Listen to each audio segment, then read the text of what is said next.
बिस्मिल्लाहिर्रहमानिर्रहीम। अस्सलाम वालेकुम जी। कैसे हैं आप सब? उम्मीद है आप सब खैर खैरियत से होंगे। तो मैं भी अल्हम्दुलिल्लाह बिल्कुल ठीक हूँ।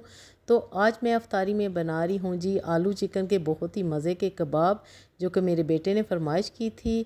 और साथ में मैं अपने लिए बना रही हूँ दाल माश फ्राई, जो कि बहुत ही मज़े की लगती है। इसके साथ हम सब के लिए बनाएंगे मिक्स पकोड़े, जो कि अफ्तारी की जान है। और पकोड़ों के बगैर तो अफ्तारी नामुकम्मल है तकरीबन हर घर में। तो यहाँ पर किचन हमारा माशाल्लाह नीट एंड क्लीन हो चुका है। तो अब मैं अपनी अफ्तारी का काम शुरू करती हूँ। तो सबसे पहले बना लेते हैं दाल माश, क्योंकि इसको थोड़ा टाइम लगेगा। टाइम तो सिर्फ 10 मिनट ही लगेंगे, क्योंकि दाल माश को मैंने भिगो के रखा हुआ है। और सिर्फ 5 मिनट हम इसको प्रेशर कुकर में पकाएंगे तो हमारी बेहतरीन सी ढाबा स्टाइल दाल माश फ्राई तैयार हो जाएगी। तो यहाँ पर ऑयल ख़त्म हो चुका था बाटल में, तो सबसे पहले मैं ऑयल निकाल लूँ। तो जी दाल माश मैं बनाती हूँ बग़ैर प्याज के, और इतनी ये मज़े की खिली खिली बनती है और ऊपर इसके तरी आई होती है कि देख के दिल ही खुश हो जाता है। ऐसे लगता है कि किसी अच्छे से रेस्टोरेंट से हमने मंगवाई है। तो दाल माश में मैं डालती हूँ ज़्यादा सारा अदरक और लहसुन। वो मैंने 1 टेबल स्पून अदरक लिया है, और उसके साथ 7-8 जवे लहसुन के, उनको मैं ताज़ा ताज़ा कूट लूँगी। साथ में जाएंगे टमाटर और हरी मिर्चें। तो चलिए बिस्मिल्लाह करते हैं, बनाना शुरू करते हैं। फ्लेम ऑन कर दिया है। कुकर में सबसे पहले मैं डालूँगी हाफ़ कप कुकिंग ऑयल।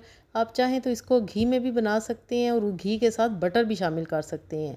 दाल माश के लिए सबसे पहले व्यूवर्स मैं डालूँगी सफ़ेद ज़ीरा 1 टीस्पून, जो कि मैंने डाल दी है। उसके साथ अदरक लहसुन, 2 अदद बड़े साइज़ के टमाटर और 3 अदद हरी मिर्चें। ये मैं डाल के इनको अच्छी तरह भून लूँगी। ज़ीरा आपने ज़रूर डालना है। उसके साथ जाएगा 1 टीस्पून नमक, 1 टीस्पून इसमें जाएगी लाल मिर्च पिसी हुई, थोड़ी सी मैं इसमें डालूँगी कुटी हुई लाल मिर्चें भी, थोड़ा सा हल्दी पाउडर, धनिया पाउडर 1 टीस्पून। तो ये इसमें सारे मसाले जाएंगे। कुटी हुई लाल मिर्चें आपने ज़रूर डालनी है, क्योंकि ये दाल में बहुत ही अच्छी लगती हैं, कलरफुल सी हमारी दाल बनती है। प्याज मैंने कभी भी दाल माश में नहीं डाले। 3 से 4 मिनट तक मसाले की भुनाई करेंगे, फिर हम इसमें शामिल कर देंगे दाल माश। और अब बहुत ही ज़रूरी स्टेप, आपने पानी इसमें कितना डालना है। कभी भी आपने बहुत ज़्यादा पानी नहीं डालना। मैं सिर्फ इसमें पौना ग्लास पानी का शामिल करूँगी, या 1 बड़ा कप आप कह लें। और उसके साथ मैं सिर्फ 5 मिनट के लिए इसको प्रेशर दूंगी। 5 मिनट में हमारी दाल बेहतरीन कुक हो जाएगी। ना ही आपने ओवर कुक करना है और ना ही आपने कच्ची रखनी है। इस बात का आपने ख़ास ख्याल रखना है, नहीं तो सारे मसाले आपके फ़ेल हो जाएंगे, आप जितने भी अच्छे ही डाल लें, जितनी मेहनत कर लें। दूसरी तरफ जी मैंने आलू भी बॉयल कर लिए हैं, चिकन भी मैंने बॉयल कर लिए, और अब मैं चिकन में शिमला मिर्च काट रही हूँ। आलू मैंने मैश कर लिए थे, और उसके साथ एक गाजर भी इसमें श्रेड कर दी थी। मेरे ये जो कबाब हैं मेरे घर में बहुत ज़्यादा पसंद किए जाते हैं, और ये बहुत ही आसान है। 1 टीस्पून भर के डालेंगे चाट मसाला। उसके साथ मैं डालूँगी हाफ़ टी स्पून काली मिर्चें कुटी हुई, हाफ़ टी स्पून कुटी हुई लाल मिर्चें भी डालेंगे, 1 टीस्पून नमक डालेंगे। बस ये टोटल इसमें मसाले जाते हैं। आप चाहें तो सफ़ेद ज़ीरा भी इसमें डाल सकते हैं। अच्छी तरह मिक्स कर लेंगे। तो मसालों का बैटर तैयार है, और कबाब भी मैंने देखें झटपट से बना लिए हैं, और ये माशाल्लाह कितने कलरफुल लग रहे हैं जी। तो 5 मिनट में कबाब मैंने तैयार कर लिए हैं, और दाल भी इधर हमारी रेडी हो चुकी है। वेट खोलते हैं। एहतियात से आपने कुकर खोलना है, इस बात का ख़ास ख्याल रखना है। तो माशाल्लाह आप दाल की लुक चेक करें।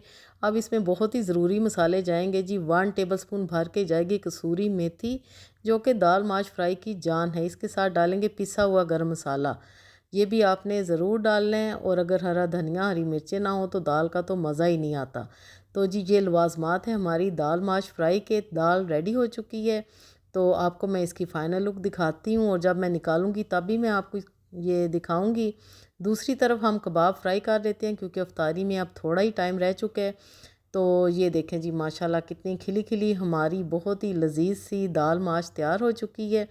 दूसरी तरफ अब मैं कबाब जल्दी से फ्राई कर लेती हूँ। तो मैं कबाब तवे पे ही कर लूँगी फ्राई, क्योंकि ये बहुत ही आसान मुझे लगता है। ऐसे ही हम अलग से पैन निकालें और अलग अलग तेल डालें जगह जगह, तो एक ही जगह हम तवे पे ही फ्राई कर लेते हैं। और ये देखें माशाल्लाह कितने खूबसूरत गोल्डन से फ्राई हो चुके हैं। आपने इस बात का ख़ास ख्याल रखना है, क्योंकि अगर देखने में ही चीज़ अच्छी ना लगे ना, तो वो खाना तो बाद में होता है, पहले तो हम देखते हैं ना। तो अगर देखने में ही अच्छी ना लगे तो मज़ा नहीं आता। खूबसूरत से प्लेटर में, साफ़ सुथरे से प्लेटर में आप इनको सर्व करें कि रोज़ादार देख के खुश हो जाएं। दाल भी निकाल लेते हैं, क्योंकि दाल माश की क्या ही बात है, सहरी में भी पराठों के साथ भी खाएंगे बहुत ही मज़ा आएगा। व्यूवर्स, आपके घर में अफ्तारी में क्या ऐसी चीज़ है जो कि रोज़ बनती है? हमारे घर में पकोड़े ऐसी चीज़ है जिनके बगैर हमारे घर की अफ्तारी नामुकम्मल है। इसलिए मैंने उनकी रेसिपी भी शेयर नहीं की, क्योंकि पकोड़े तो रोज़ ही बनते हैं और मेरे चैनल पे आपको नए नए पकोड़ों की रेसिपीज़ मिलेंगी। तो माशाल्लाह पकोड़े भी डन हो चुके हैं, साथ में लाल शरबत वो भी मस्ट है, वो भी हमने तैयार कर ली है। और अगर आपको आज की मेरी ये वीडियो रेसिपीज़ पसंद आई हैं तो लाइक ज़रूर करें, चैनल पे नए हैं तो काइंडली ज़रूर सब्सक्राइब करें। इंशाल्लाह मेरे चैनल पे आपको आला तरीन रेसिपीज़ मिलेंगी। तो जी बनाएं और इन्जॉय करें। इस दुआ के साथ आपसे इजाज़त चाहती हूँ कि अल्लाह पाक हम सब का दस्तरखान हमेशा वसी रखे। Thanks for watching. Okay then, अल्लाह हाफिज़।